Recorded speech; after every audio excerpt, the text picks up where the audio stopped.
Audrey, are you the only one with me tonight?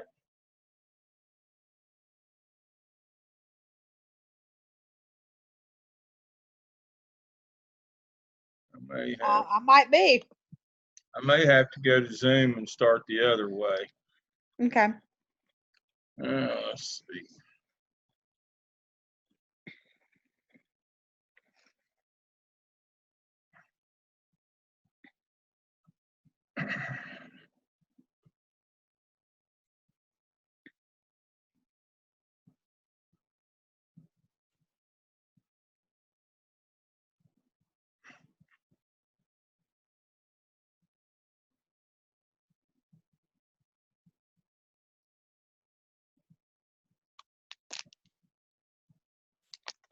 There it comes. Yeah, I just had to turn it on in here. All right, we're good now. How's everybody this week? Let's see what we got. Dr. Barnes, how are you? What's going on in the great state of Mecklenburg?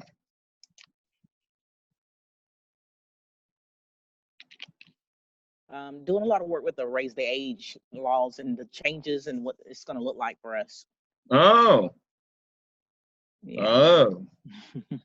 Give us a little background on that. Well, with the raise the age, they've changed it so that students who normally would have what we consider our felonies within the district, they'll still have felonies, but they'll go up to, I think it's the age of 18 now or 17, versus right now it's like 16 years old. And so it's going to make a difference in the students that we have that have felonies and how long they're able to keep those and what the police officers are able to do as far as make arrests and whether or not it's going to be considered a juvenile arrest and which court system they go to.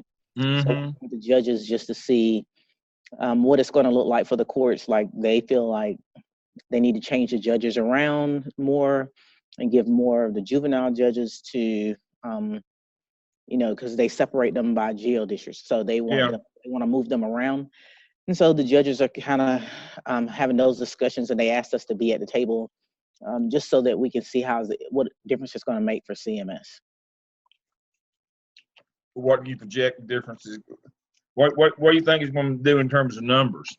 Oh, the numbers are definitely going to be higher, and we're definitely going to have people who will have to monitor, those kids that have been charged. If you go up to 18, I mean, how many of those transitional specialists do you have? 4 that monitor those kids? We have 4 currently, and so we're definitely going to have. Yeah, you're gonna have to have about 14 next week. Exactly. So, can you imagine? I mean, I can't. I'm sure that surely they know what this is going to do to the numbers. I mean you go from 16 to 18. I mean, your numbers could quadruple. Quadruple. And for some reason, the state doesn't think that it's going to make a big difference. They keep saying it's not going to be. The numbers are not going to be as bad as we think. Well, that's because they're putting in that's the political answer. Yeah. The real answer is they'll go up. They'll quadruple. They'll go up 4 times. Because just from 16 to 18, you're adding 2 more. I mean, you've only got 1 year of felonies now, and you're going to go to 3. So it's going to. I mean, you can see that the math right there to begin with. Absolutely. It's unbelievable. And then, 16, 17, and 18-year-olds commit more felonies anyway.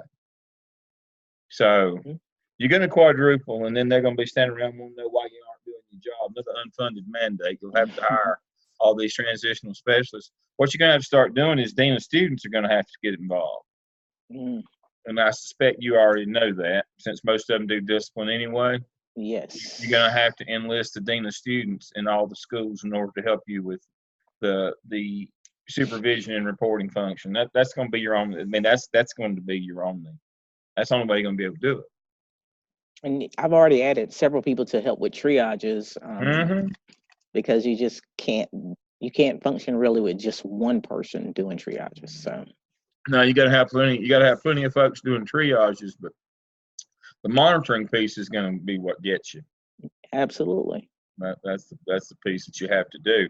And if you don't do the monitoring, that you set yourself up for a negligence lawsuit if they do something else or somebody gets hurt. If you hadn't monitored. Now I'm not sure. Now I'm not arguing that the monitoring will make them less violent. I'm not arguing that. I'm just saying you might not lose your house in court.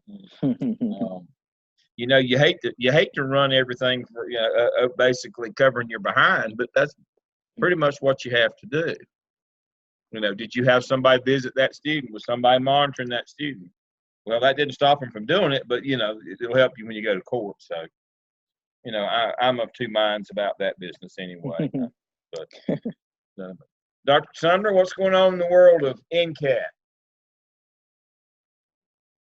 Well, most of the, you know, as sort of as Dr. Barnes was describing, you always have new opportunities for growth in education. So we learn a lot about mold and mildew and what has to happen before kids can use a facility. So it's really interesting. And I think so many of our folks in the eastern part of North Carolina experienced that in the last, year and a half, 2 years. That you can't just look at a building and say, well, it's ready to be occupied. There's a whole lot that goes on that I think is really some important work that we look at this semester with facilities and what's involved in terms of safety. One of the things that we found is more than likely our building at Ocracoke is probably going to be a heck of a lot more habitable than it maybe was before, but thanks to lots of inspections. Yeah, I it's mean, an interesting process, and some of our folks in the East have already gone through that in the last couple of years. Yeah, you know, the water issue is always mold. You have to remediate the mold, and that's more expensive. And so the kids might actually go to school in a better environment than they did before. That's the only real saving grace here. It's only silver lining to this cloud. Yeah. And so I could speak on that all night till on, but yeah, that sometimes there's blessings that come there, but that still doesn't lessen the impact and the suffering and the loss that people have had. But that's maybe one of the silver linings to that. Yeah, but one of the things I think for all of our future and current administrators on here is realizing that you can never be prepared for everything. No.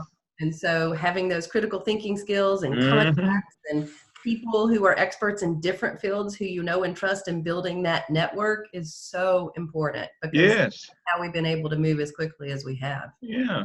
Well, that's one of the things that I'm to piggyback on that you hear me say quite often. There's no way you can remember all this stuff, especially if you don't do it every day. But what we're trying to do is get you to trigger a memory that there's somebody I can ask.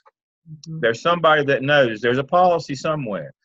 So if we look at our discussion board activities this semester, that's the whole point of this is go ask somebody, go watch, go look.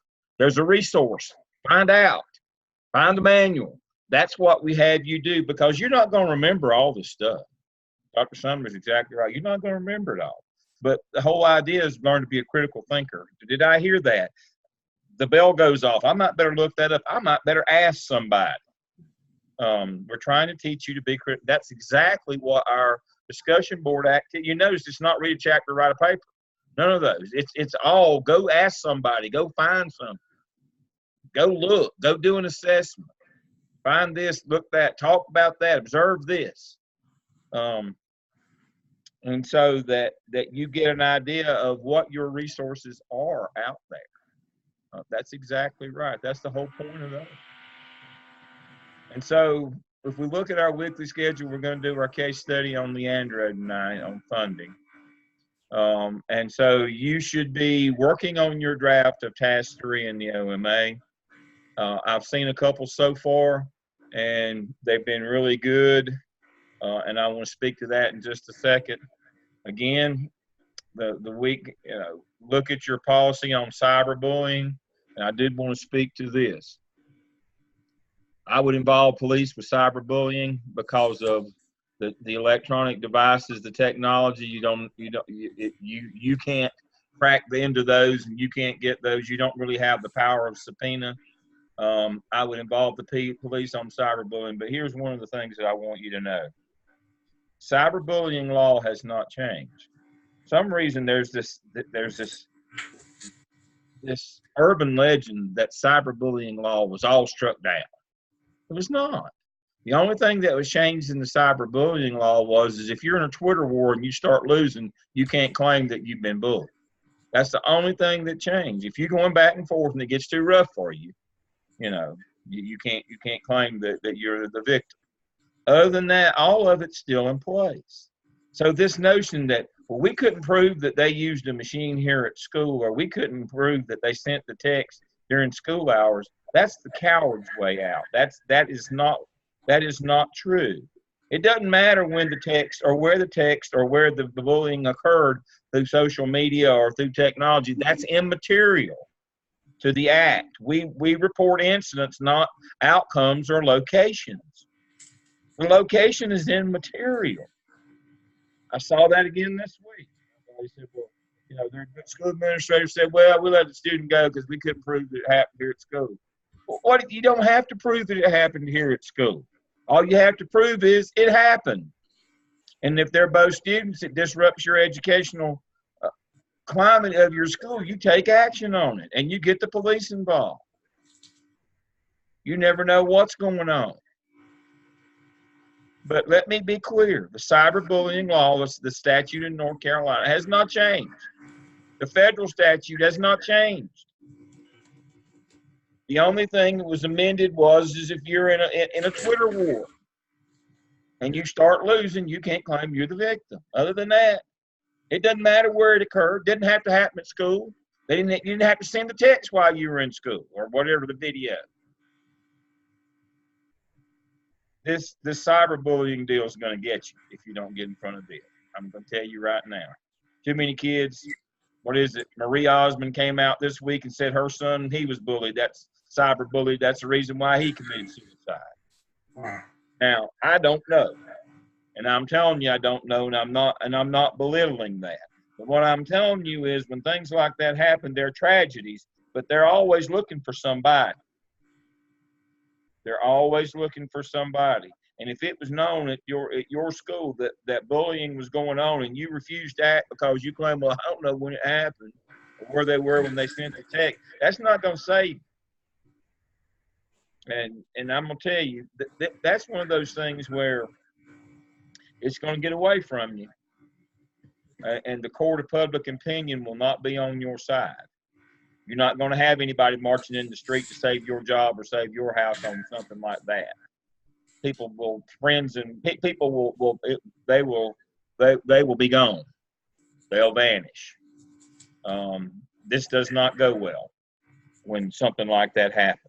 Or the case like at the high school in the northern part of the county in Mecklenburg, when finally an AP, probably not because I trained them, probably that was a hindrance to them, but an AP that I had trained, but not because I trained them, but because they were a quality person, said, no, I think there's something wrong here. And he's the one that found all the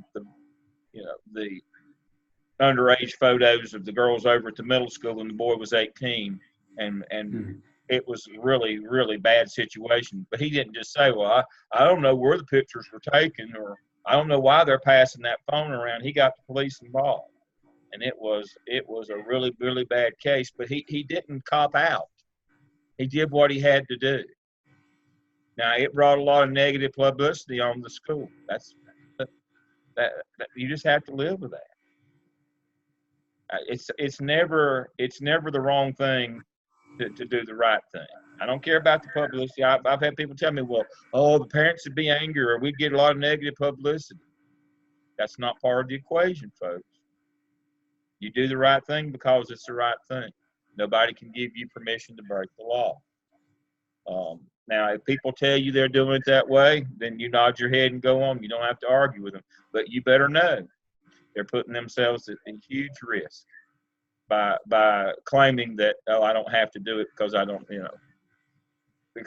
making up some excuse like that. That's really despicable, by the way. Kids get hurt because of that. All right, so let me move into the OMA that's due. I want to be clear on the first.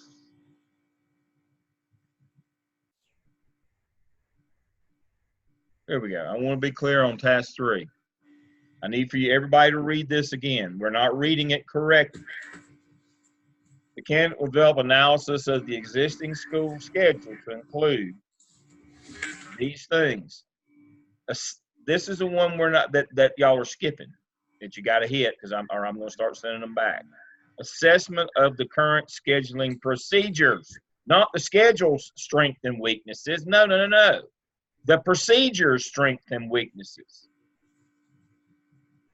You can assess the strengths and weaknesses of the schedule, that's fine. But I'm most interested in, do you know what the proper technique for scheduling a school is? Are your people there following it? Do they start with federal law? Then do they go to state law? Then do they go to board policy? Then do they go to best practices like EVOS? And then and only then do they go to teacher input? Or do they start with teacher input?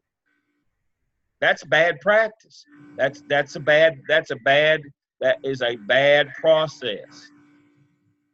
You will not come out with what you need. Does your school start with all your federal programs? Then all the state laws and making sure you got those covered, and then your board policies. And then do they factor in EVOS in terms of who ought to be teaching what, where, and when, instead of letting teachers do it on a seniority basis? And then and only then do they get teacher input. You need to have teachers that get the best results teaching classes. It's about talent, not about turn. Oh, I've been here the longest, I get to teach that. No, you don't get scores out of those people. I've told you the story. I hired a young social studies teacher or history teacher in high school, and after the first semester, I switched her to teaching my AP classes in history. Oh, all the department was as mad as they've ever been. I said, hey, I said, we never had a student here to pass the AP history exam, not one. Well, senior, it's got nothing about to do with seniority. It's about time. It's about talent. And, we had our first student at the end of that semester. We had our first students that ever passed the exam. That person went on to be a director and is now a principal in CMS because she had talent. But now the thing about it was, if she could find the building on time every day, she had more talent than the crowd that I had that was teaching there to begin with. To call them teachers was an insult to teachers. There were a bunch of football coaches that rarely showed up in class. They wanted the better kids so they wouldn't cut up. So when they wasn't in class with them, they were terrible. But it was such an ingrained seniority system. I mean, it wasn't like, there was a toss-up where she'd be better than them. If she showed up on a regular basis, sober and clean clothes, she'd have been better than them if she didn't know anything. That's what I'm talking about, folks. Federal law comes first, state law, board policy. Then those kinds of decisions, they have to come. If you let teachers decide first, they'll always go on a seniority system. Or the people that are there will always make sure that the new teachers got everybody that can't read and write and use indoor plumbing. They'll always make sure the new teachers get stuck with those. That's the way it works. You can't let them do that. And once you establish that you're not going to do that, it's amazing. Teachers are good people, and they'll get in there and work. But if you let them, they'll make their lives most comfortable. So I need for you to assess the procedures. How does it start out? Where do the stickies? Who puts the stickies on the boards with a name? How do we start this process? Ask somebody. How do we start scheduling? How do we start scheduling? Do we send surveys or do we send notices out to teachers and let them start with what they want? Or do we start with all of our federal programs and making sure that we've accommodated them, that we meet all the federal regulations? How do we start this thing? That's what I want you to know. Because I need for you to understand how it's done a lot of times and has been done forever will not get you the results you need in school. If you want to be results oriented, you got to start and go the right rationale: federal, state, local, best practices, teacher. You got to go that order instead of the other way around. So make sure you assess how the schedule got started, the scheduling procedure. All right, now. All right, that 15 minutes is up. Now I'm going to do a few minutes on the Leandro case. So let me give you some background. I worked out of the law center during this case. I had to give you that disclosure. So I was on the losing side. All right, so 4 low wealth districts. 1983, the basic education plan was passed in North Carolina that said every child deserves a basic education. And it took us 6 years from 1983, 84 until 1989, and we had the standard course of study, the first time that we had standardized the course of study for every grade level and every course in North Carolina. If any of you are old enough, they came in big white notebook. Anybody remember the big white notebook? Yeah, just old people. All right, or just me, old people. Dr. Sumner's not. But so that started the accountability era in North Carolina. It was called performance-based accountability. It started in 1989 when the standard course of study was fully vested in North Carolina. And we started testing, and that performance-based accountability, I was principal at the time, became the state ABC program, which became the state report card. And there came sanctions when No Child Left Behind was passed in 1991, federal law No Child Left Behind put sanctions on schools that didn't perform, that their kids weren't learning. And we had started testing kids, and we knew who was and who wasn't. And so after a couple of years of that, things weren't going so well out in the less wealthy districts. Their kids weren't performing nearly as well as the more affluent districts. And they said, wait a minute, this is not right. And North Carolina said, we're giving you $7,000. That is your basic ed right. For $7,000, you should be educated. You should be able to educate this child for $7,000. And what the low wealth county said is no. There's counties in this state that are spending $11,000, and we want $11,000. And the wealthy district said, wait a minute. We've got all these disadvantaged kids that come to us in urban areas because of affordable housing. We got our own problem. We don't want to give up our money. And so basically, here's what happened. Let me get, and I thought I would do this before, but then I decided I wanted to wait and just do it with you. All right, so here's what was happening. At that time, $7,000. Let me get this.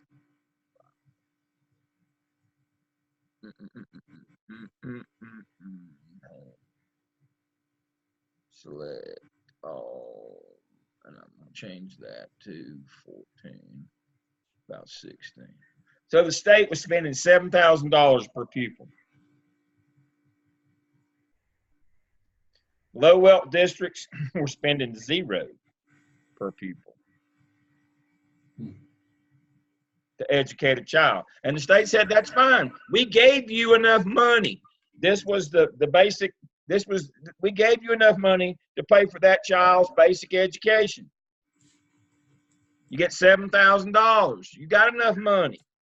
And they said, but places like Charlotte, Mecklenburg, they're getting the $7,000, and they're adding $4,000 of local money, and they're spending $11,000 per pupil, and they're blowing our doors off on the test scores. Everybody in our district is going to be, all of our schools are going to be low performing, and all of our people are going to lose their jobs. Teachers won't want to work here. They'll move to better pay. They'll not just better paying places, but they're going to move to places where they're not afraid for their jobs, but they're going to lose their jobs over being low performing. And the state said, but you're getting $7,000 for the basic education of your children. That's all we're responsible to pay for. But we're going to protect that right for every child. We're not going to take that $7,000. That Charlotte Mecklenburg adds another $4 is immaterial.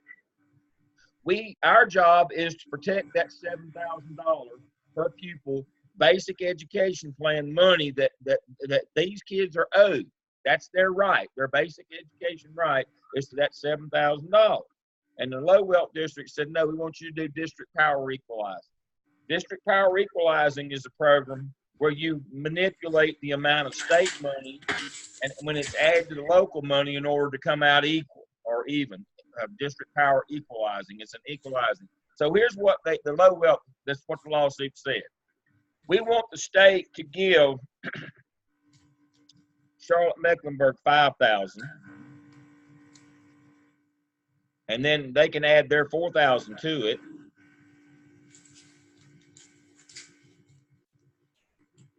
And all together, they'll get $9,000.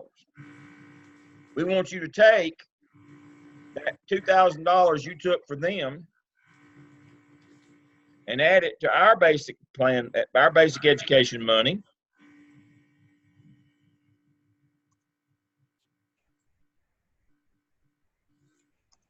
And we'll end up with $9,000. And that's the way it ought to be. Everybody gets an equal amount of money. They already get it from the state, but in the end, because the people in the locals are putting money with it, it's unequal. It's unequal at the end. We demand that it be equal at the end, not during the process. We demand that at the end of the funding cycle from from state and local, that everybody in the state gets the same in all 114 school districts. That everybody gets the same. Everybody gets $9,000 rather than the kids in the high wealth district getting 11 and the poor kids getting 7. It's called district power equalizing. It's a thing. It's in your book. It's in your finance book. District. It's a funding model. District power equalizing. And what's happening now, or what was happening then, this $7,000, that's called flat funding. Everybody gets $7,000 per pupil. But see, it doesn't stay 7 because the local has the ability to tax and add to it. The rich places were doing 11 at the time, and the poor places were only doing 7. And they claimed that was a disparity in the test scores, and they were getting their doors blown off. Weren't going to be able to keep their kids or teachers or whatever. But at the heart of this case was this $7,000 right here. This is the heart of the case. And the state said, no, every kid gets that from us. And the low wealth people said, well, they're going to get that plus, but they said, no, that 7 is sacred. Because what if districts can no longer give that for? What if something happened? Our job and our job only is to fund their basic education, $7,000. Not a penny more, not a penny less. That's our obligation. We're not going to do district power equalizing to make sure that in the end everybody gets equal, because we know it costs more to educate some, and we know that we're not going to get into that because the high wealth districts are saying we got all these people moving in and they got more needs, and we're not getting into that. We're doing $7,000, and that's all we're doing. And the low wealth district said, all right, we're taking you to court. We're having our day in court. We'll see what happens. And so I told you to make sure you got the Duke Law School. And so here's what happened. After all this great consternation and all this hope that we had that we were going to try to equalize, because I wasn't in Charlotte at the time. I was out in the low wealth district. We didn't have a pot to pee in or a window to throw it out of. I was wanting some money. And it just tells you right here what I just told you. But here's what they held. And always go find what's held in the case. It said that they didn't have any, the court held unanimous Supreme Court. Neither school districts nor counties have any constitutional right to equal funding. Nope. And now we're not talking about the 7,000. We're talking about in the end, the manipulation of their basic right money, that 7,000, to manipulate it down or up, so that in the end everybody ended up equal. The court said no, don't have any constitutional right to that. They have a fundamental stake to the opportunity to receive. Every child has to get that $7,000. We can't manipulate the 7,000. Supreme Court ruled the state of North Carolina, not local districts, has the ultimate constitutional obligation to actively safeguard and successfully deliver every child's Leandro right. No exception, no excuses. What does that mean? It means that districts cannot do that. We'll just take that money that they gave us, that $7,000, and we'll manipulate it at our level. We don't have to worry about the state. We'll take the $7,000, but we'll give this school over here, we'll give them $8,000 per pupil. We'll give this one over here $6,000 per pupil because they got easier kids. Court said you can't do that because they knew that that's exactly what superintendents and school boards would do. They would try to manipulate within their own district. Now, you can add money to the basic. Remember, you can add money to it. That's what the wealthy districts are already doing. You can always add more and give them more from an outside funding source. And the local, when this came through, the poor people said, but we don't have outside funding sources. And the state said, aha, we have a solution for you. We're going to give you an outside funding source that will give you money to add to what we give you. We're not going to let you manipulate the 7,000, and we're not going to manipulate it, and we're not going to let you manipulate it. That's what it says in the finding right here. But what we're going to do is we're going to give you some more money. Well, how are you going to give us money and it not be part of this money? We're going to start a state lottery. We're going to call it the North Carolina Education Lottery. And we're going to take the proceeds of that lottery and we'll let low wealth districts apply for grants. Pork barrel. Everybody knows what pork barrel means. We'll let you apply for grants and apply for money for capital projects. They built a cafeteria up in Surrey County so that all 300 of their students could eat lunch at one time. I'm not smart enough to make up something that's different. They couldn't figure out in their daily schedule how to run 2 lunch shifts. So they had to build them a new cafeteria so everybody could eat at one time. That's what's ended up. The money's been wasted on things like that. There's not near as much money as they thought.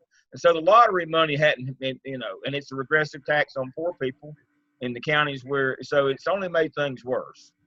The lottery's not been, but that's how we got the lottery, is we were going to add some money. This was a way for low wealth counties to generate some more money without businesses coming and without property owners getting taxed more. The lottery was a way to add to their basic ed money. So tonight, our case study was about this superintendent who decided that he would manipulate the money inside of the district. So let's visit that case study.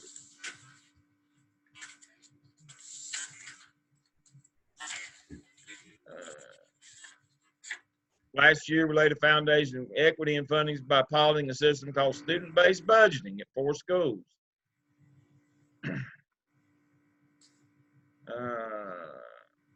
System-wide. So basically, they gave them a little more money. You said, well, Dale, wasn't that? No, you can give them a little more money. Remember, just like the lottery, give them a little more money. But then when he wanted to roll it out district-wide, what's wrong with that? He's going to have to take from some to give to others. And what did the Leandro rulings explicitly say that you could not do? You can't take from some and give to others. You can add to some.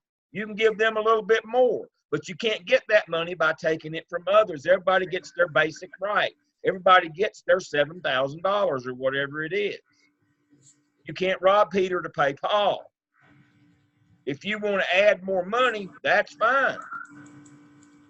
But you can't take from here and give it to there. And so when he said we're going to roll it out district-wide, so your child's school can have greater on excuses means that we're literally putting dollars behind our steady goal. And so what they're going to do is they're going to give different schools different amount of money according to the kids that are in there. And so the question is this legal based on the Leandro standard? Is it district-wide now? When it was just 4 schools and they were giving them extra money, that was okay. But now they're going to do it district-wide where they're going to take from some and give to others. So the question is, by the Leandro standard, is this legal? Is this a legal thing that can be done in North or South Carolina? That's the question. So that's what we're going to hear from you tonight. Understanding the Leandro standard. This is not a ethical, we should do more for them. This is illegal. This is a financial case that there has been a clear ruling that we can't manipulate. We can't take from one and give to other. We can only give. We can't take in order to give. A district-wide plan would take and give to others. So, is it legal? So let's see what we've got tonight. Who's gonna fire off first tonight? Who wants to go and present tonight? And I'll pull up theirs to start with.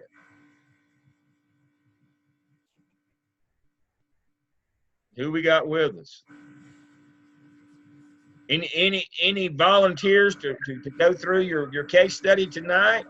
Dr. Lamb, this is Elon, and I'm in the group with Jennifer, Darlene, and William. I'll go first to get it over. All right, let's see. Jennifer, Darlene, and William. Let's see who we got here. Let me see if this is it. No, that's not that one. Let me see what else I got here. Let's see. No. Did anybody upload that one? I did. Elon uploaded it. It's me, Elon Goodman Robinson. But did you just put it in Blackboard? No, sir. I put it there last night. You checked over and said everything. Yeah, but it's in Blackboard, right? Yes, I did. All right, that's what I'm asking for. All right. Are you in the O or the O3 section? Oh, yes. I don't know.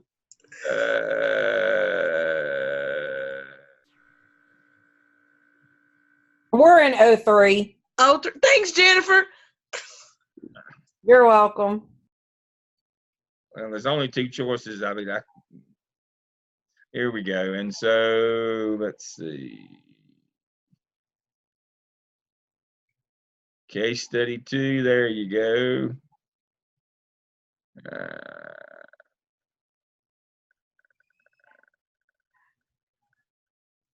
Come on, you can do it. I apologize. I was looking for this one earlier and couldn't find it. I had the others that came in. All right, here we go. There we go. There we go. Case study 2. All right, Okay. take off. All right. And looking at case study 2, a letter to the community. Section 1, we were talking about the student-based budgeting.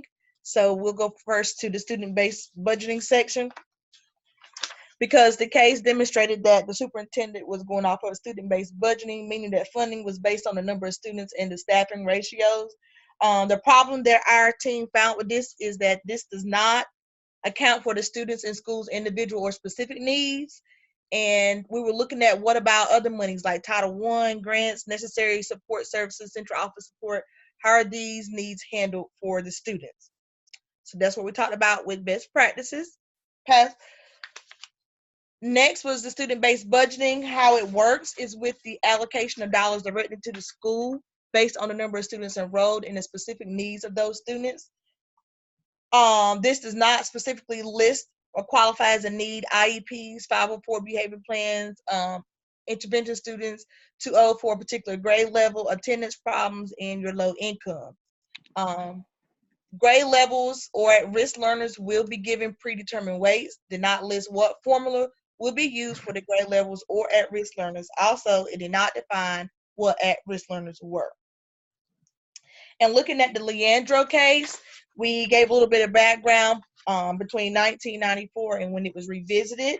And in 1994, the Leandro case started with 5 rural areas, and the schools and the students of the districts in low wealth and rural counties filed this case alleging that students in these counties were being denied their right to adequate education.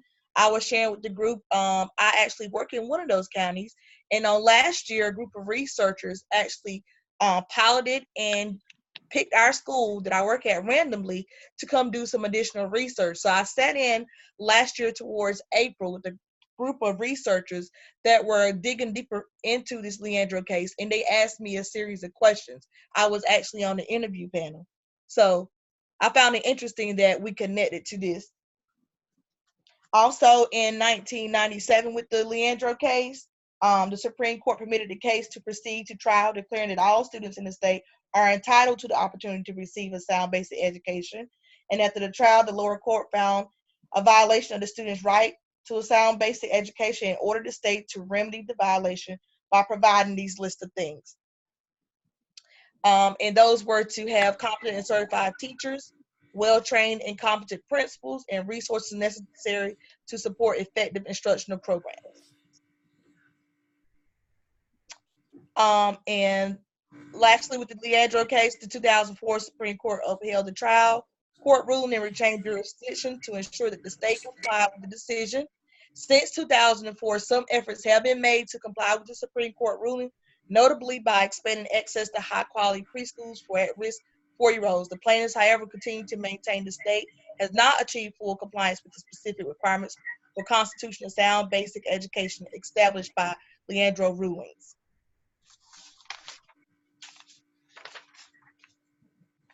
When we look at the case against SBB, the student-based budgeting, it needs to involve all stakeholders.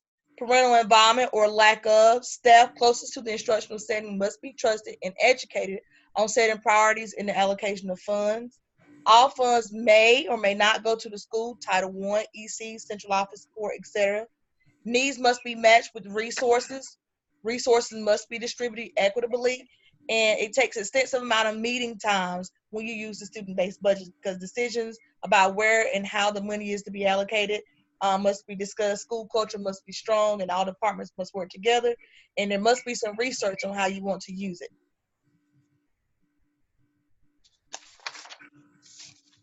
Okay. And looking at how the case is for the student-based budgeting. Student-based budgeting is utilized by a lot of schools and districts due to its known success.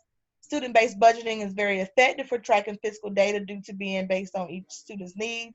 When schools meet with the school board, the SBB will pinpoint which students need when resources in order to enhance their education. Student-based budgeting verifies that some districts or schools have a population of students with a greater need for financial support. SBB helps to ensure legal compliance and fiscal stewardship. In the Hope versus North Carolina State Board of Education that case was actually based on the SBB. The district displayed the fiscal needs for each student. Student-based budgeting helps to eliminate budget deficits and unethical behaviors and program cuts. The SBB report can be shared with all stakeholders to ensure accountability from the school. The money actually follows the student. Individual schools are allowed to focus money on their school improvement plans in a way that they see best, and leadership and teachers at the school are empowered to make decisions and are invested in the outcomes. And lastly, we have some connections that we made to the case. The state of North Carolina has actively delivered every child's Leandro right. Every child has the right to receive a sound basic education. This sound and basic education can be provided through the SBB because each child is considered in the funding. The needs of each individual child are taken into consideration when considering funding. Leandro requires more funding for students living in poverty, exceptional education students, and limited language proficiency. That is correct. But remember, we can't take it from somebody else to give it to them. That is correct. Correct. And lastly, student-based budgeting enables the school to consider all of these important elements when thinking about funding. This enables the school to remain in compliance with this important state law. Also, SBB enables the district to provide each school with the funding to provide all of its students a sound basic education that presents students to participate and compete in a society in which they live and work. Okay. So what's the answer here? Y'all have presented both sides of the argument. Which is it? Can he do it or not? I believe that the community support is going to help to get community involved. Let's talk about community support. We're talking about the law now. I think he remember we don't. This is not a politics course. He can't get to that in do 6:05. he can't do it unless he already has that basic in there, and then he can split up his extra money this That's way. correct. Comes But see- in, but the basic money, that basic cost has to go out to the schools first, and then his That's correct. extra money can be split. That is correct. The problem with running this thing is going to be where you're going to get the money. Remember, a lot of the Title I and all these other IEP, all that stuff, that's federal money. Those kids already get extra on that piece. And so when he's talking about we're going to in our budget, which he doesn't control federal money, what budget money does the superintendent control? He only controls 2 of the 3 funding streams. Which 2 does the superintendent control? Discretionary? State and local. Oh, state and local. Okay. State and local. There's 3 types: state, local, and federal. 3 types of monies. Now, in those, there's different budget codes: discretionary, instructional, personnel. But we're talking about when somebody sends a check, there's only 3 people that write checks: the state, the federal government, and the local county commissioners. Everybody understands that school boards are unempowered. They cannot levy their own taxes. They don't have any money. They have to go with their hat in their hand to the county commissioners. There's 3 people that write checks: the federal government, state government, and local county commissioner. That's it. That's your sources of revenue as a superintendent. You cannot manipulate. The money comes for each individual child. Superintendent can't manipulate federal money. They only have authority over state money and local money coming from the county commissioners. The problem with trying to do what this person is doing district-wide is we would have to take somebody's money and give it to somebody else, state money. And what did the Leandro case say? You can add money. You can give them more money, but you can't take it from these people to give it to them. And we're going to give you a vehicle here, a lottery, but you've got to be willing to tax yourself or go out and try to develop your business climate and community to get more money because it's property taxes. But now you can't take the basic money that we've got for them and give it to somebody else. That violates their right to a sound basic education if you take their money. Now, in the 20 years since the last revisit here, in that 20 years, of that came out in 2002, started in 99. In that last revisit, what has emerged in North Carolina that has thrown a monkey wrench in? Charter schools. All right, so the money comes from the state to the LEA, the local education agency, Robinson County Schools, and then Robinson County Schools has to do what for the charter school? They have to give them that money. That money. Now they don't give it to them. People say, well, they get all that money. The students come back, they don't get the money. They don't get it. They get it monthly, and they reimburse. That $7,000 doesn't come from the state in one check. It comes in 10 checks, $700 at a time. So if the kid comes back, you get the money the next month. That's not the deal. That was always a hoax. That was never the case. But here's the problem. You're getting $700 this month for that kid. That kid was a kid that didn't require a lot of extra money. We were going to take extra $100 off of that money and give it to this high needs kid over here. What happens to our program when all of the upper kids leave? Do we have any money to give the lower kids? We don't. So not only is it illegal because we can't touch it, it's impractical now because of charter schools. And I'm not throwing charter schools under the bus. I'm just saying that makes this an impracticality now because we're depending on that $7,000, that $700 a month for 10 months. We're depending on getting that $700 from that less needy kid this month in order to lop $100 off of it and give the needier kid over here, but we don't get to keep it. We had to give that to the charter school this month. We had to write them a check every month as well. Oops. So I think it's wonderful. Attempts at equity and get high risk kids in schools more is wonderful. But you can't take Leandro money, the basic ed money. That can't be part of it. And that throws a monkey wrench in all of our plans. We have to come up with additional funds, either from the county commissioners or from the lottery or somewhere. We have to come up with extra money if we want to fund equity. I know that sounds crazy. I get it. I listen to myself. We have to find extra money to find equity, but that's the way it works. You can't touch that $7,000. It's ironclad. Let's go back and revisit that again. It's ironclad.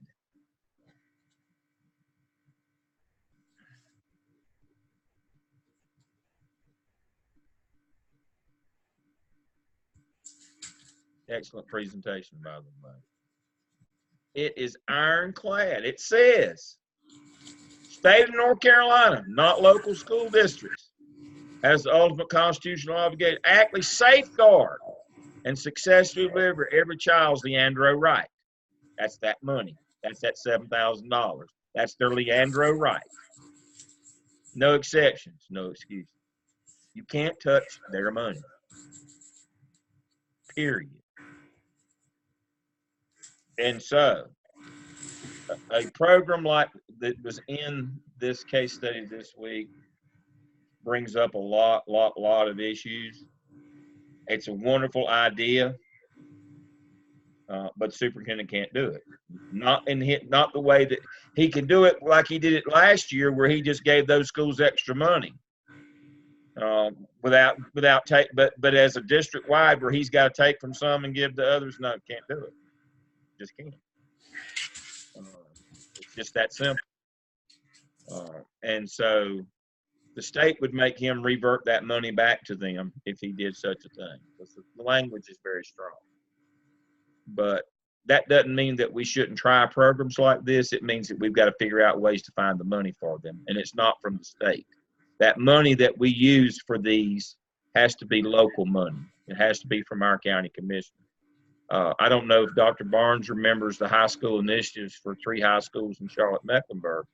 And it was a wonderful thing. And it was a part of this, that we had 3 high schools, West Charlotte, West Meck, and Garinger, and they were giving them extra money. And they did for a while, but then the makeup of the county commissioners changed and that money went away.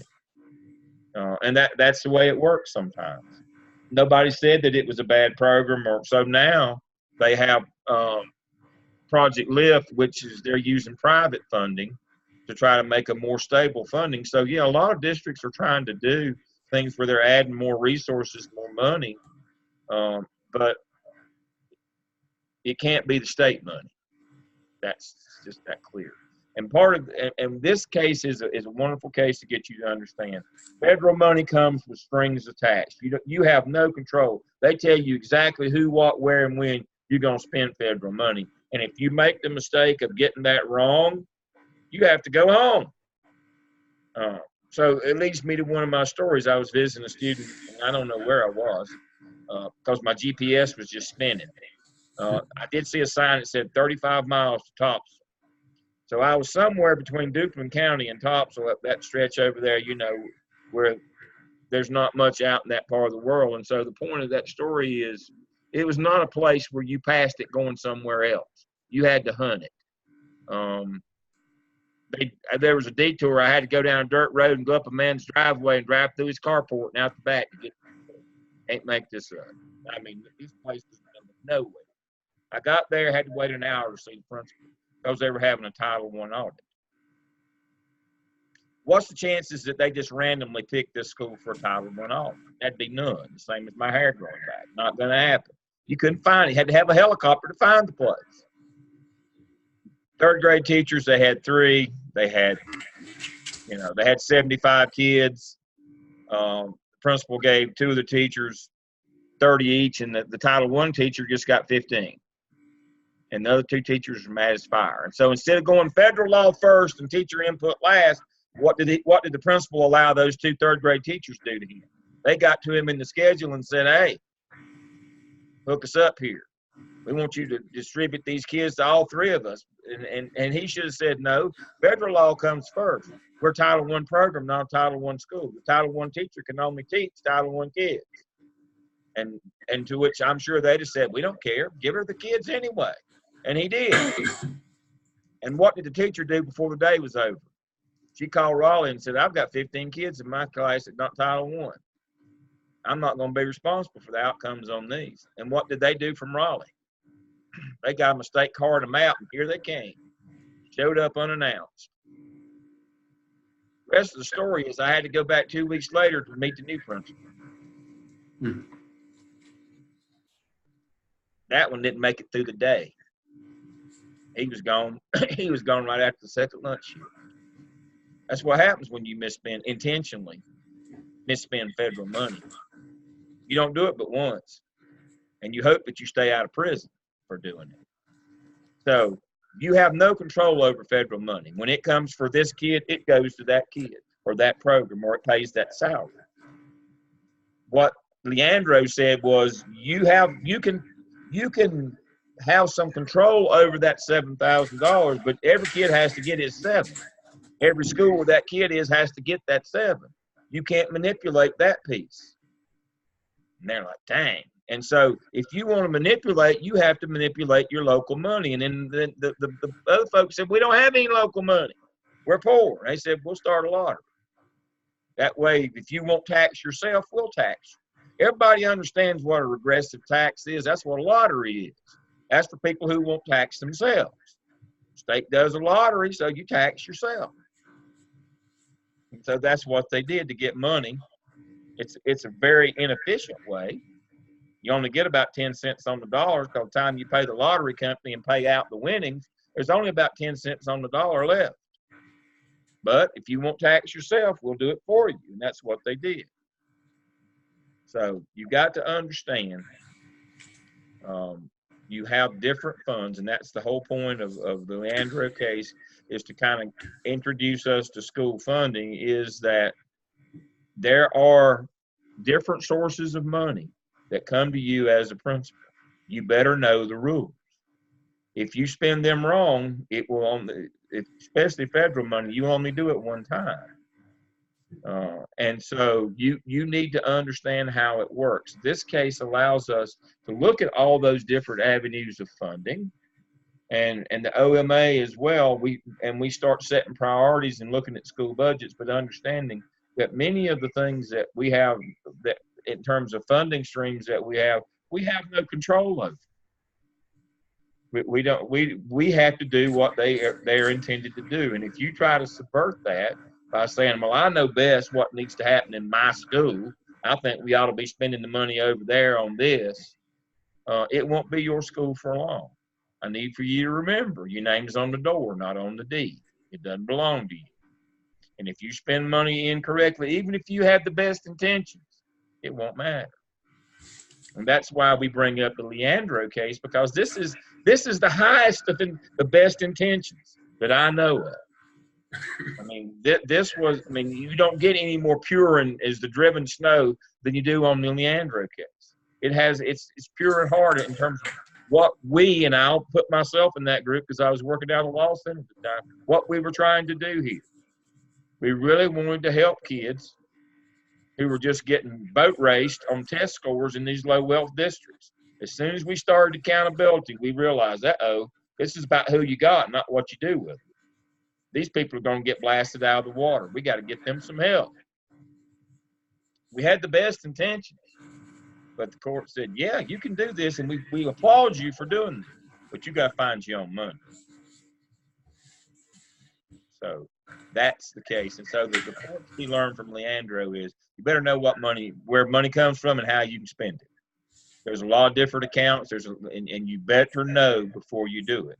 So that's why you're to go, and when you talk with your principal or your AP about the budget and how much input the school improvement team has.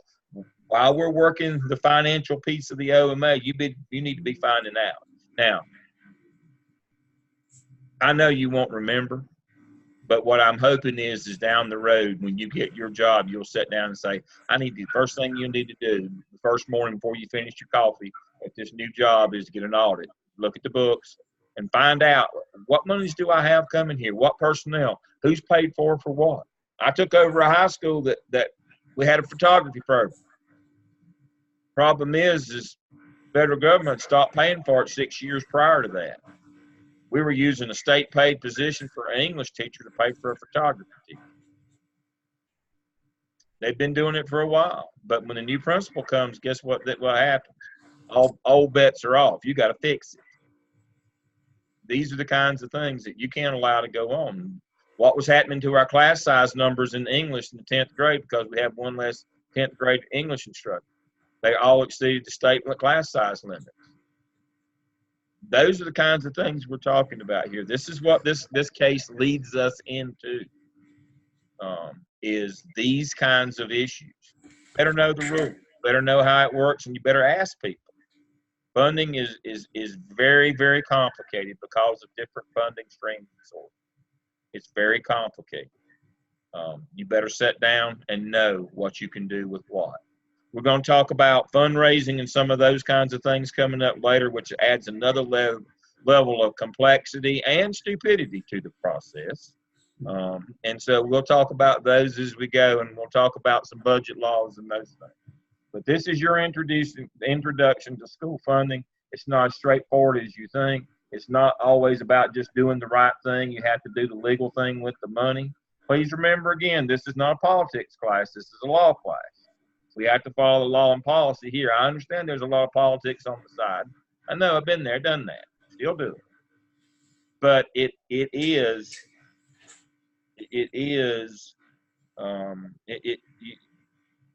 those politicians that are with you, yay, go do that. When you go to court, you can't find them. You're not a duly elected official. Always remember that.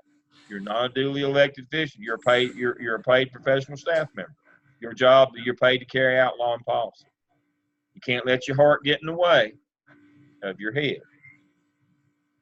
I have one more thing to share with you tonight. I don't know who's blowing up my email here. Okay. I have one more thing to share with you before we go tonight. This has not been widely publicized. I think it will be, but it's not been so far. It's kind of under the radar. I guess there's, let's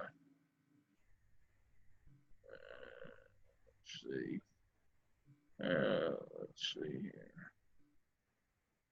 So there are 15 colleges, public and private, in North Carolina that provide educational leadership and administration programs like the Mels program that you are currently reside in. There's 15 of us. And so the 2019 rankings, the power rankings are out. That would be you, Gardner Webb, number one. We finally beat Chapel Hill after all these years. They had to hire me, a guy from Chapel Hill, in order to beat Chapel Hill. Doesn't seem quite right, does it? But we finally beat Chapel Hill, so I congratulate you. It's the quality of our students, and you know that once you get your job, and you will, we're evaluated on you getting your job and how well you do in your job. We're evaluated on those things, so that's why we're so passionate about how well you do, because down the road we won't not only will be evaluated, which I'm old enough, doesn't matter, but we believe you'll make a difference in the lives of children if you do the right thing. So congratulations to Gardner Webb, to you folks, those of us in Mels and EDLS. Gardner Webb for this year placed first. We'd like very much to stay in that position. And beat Carolina every year. That, of course, you're only as good as the work you do every year, and so we're pleased with the work that you folks do. So this is a bit of good news, a little bragging rights for you. So I appreciate that. Thank you, Elon, for presenting tonight. That was an excellent presentation. I've seen all your presentations. Some of you got worked through it, but got the wrong decision. Understanding that the superintendent can't manipulate the state funds. And so he can't do it district-wide if he has to use the state funds, and that's what that means. He'd have to find special funds like he did the year before and do it on an individual basis. He's not allowed to, again, it's very clear. Leandro says you can't do that. No exceptions, no excuses. You can't do that. All right. Anybody have anything for the good of the group? That was my good news for the evening. Oh, David Rushton, one of ours, made 178 on his praxis exam in South Carolina. You only have to make like 146. He made 2 points, I think, away from a perfect score. That's pretty good. We congratulate David for that. And so some of you folks probably next semester need to start thinking about it if you're in South Carolina about taking your praxis. You don't have to wait till you're in 605. Once you've got past your law and policy course, you'll be fine to take the praxis and have that out of the way. And so we had another, knock wood, all of our folks have passed so far. We haven't had anybody not to pass the praxis. So we're very proud of that as well. So congratulations to David. Anything for the good of the group before we go tonight? Dr. Barnes, Dr. Sumner, a benediction from either of you? I was just going to say congratulations to you for making Gardner Webb #1, because I know the difference in what has happened from the time I graduated from there and since you've been there. So great job on your part, sir. Well, thank you. I didn't put that up for that, but I do appreciate it. We work hard. Well, we work long hours. I'm not sure how hard we work, but we work long hours. And it's important where you went to school and what you did. We want you to do well for students. I mean, it's not about us. I tell people all the time, I'm old. I've already had my career. It's about you. But that really helps you in looking for jobs and finding work and what you can do, not only for students, but getting you a job. If you come from the #1 ranked school rather than the 15th ranked school, that makes a lot at interview time. So we're pleased for you, but thank you for that. I do appreciate that. Shout out. All right, so we're after it again next week. We're moving on through, work on those OMA Task 3s. Get your Task 2s in for evaluation. You're doing great. Thank you, Chelsea. Everybody have a good week. Good night.